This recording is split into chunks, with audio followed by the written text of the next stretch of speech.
Quel est le point commun entre François Hollande et le footballeur Serge Aurier? Eh bien, ils ont tous les deux fait un bad buzz sur Periscope.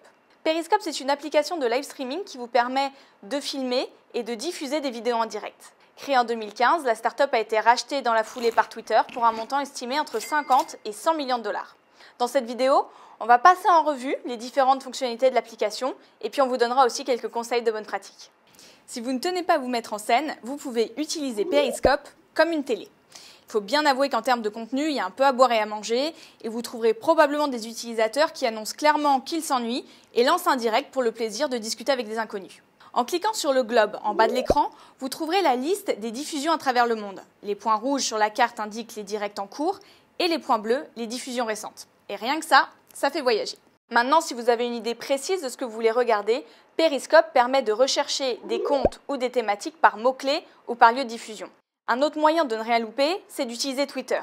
Beaucoup d'utilisateurs ont interconnecté leurs deux comptes et vous pouvez donc trouver des lives directement sur Twitter avec le hashtag Periscope. L'intérêt principal de Periscope reste celui de pouvoir prendre le direct en quelques secondes depuis son smartphone.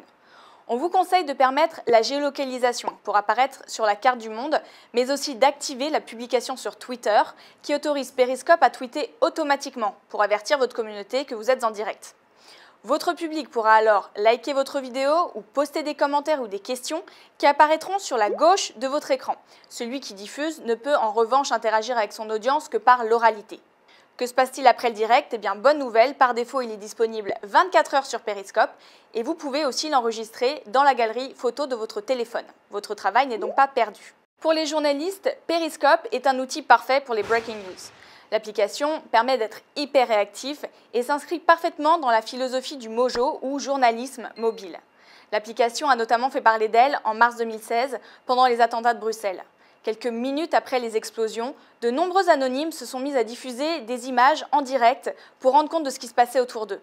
C'est là qu'on a commencé à prendre conscience du potentiel de Periscope pour informer et faire vivre l'actualité en direct, sans montage et sans filtre. Cela peut paraître périlleux, mais dans un contexte de crise de confiance, cela répond à l'exigence de transparence du public.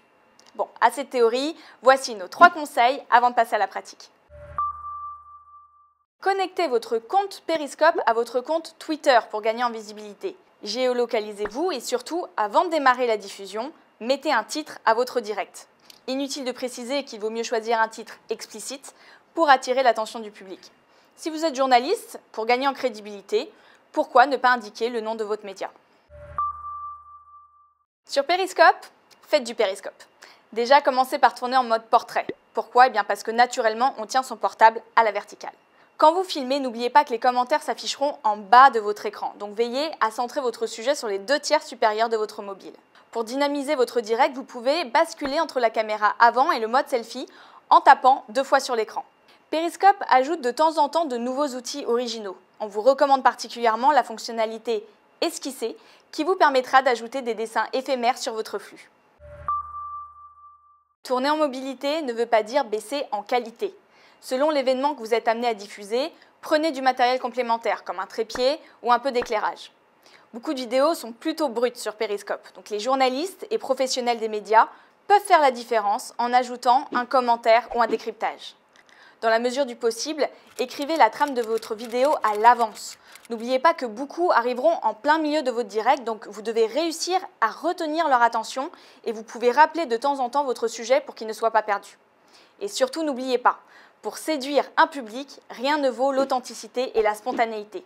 Les lives demandent bien sûr une préparation en amont, mais une fois lancés, amusez-vous. C'est comme ça que vous capterez l'attention du public. Allez, à vous de jouer. Rien de mieux pour apprendre que de tester par soi-même. On vous donne rendez-vous sur le blog de la direction de la prospective de France Télévisions, meta-media.fr. N'oubliez pas de vous abonner à notre chaîne YouTube et suivez-nous sur les réseaux sociaux.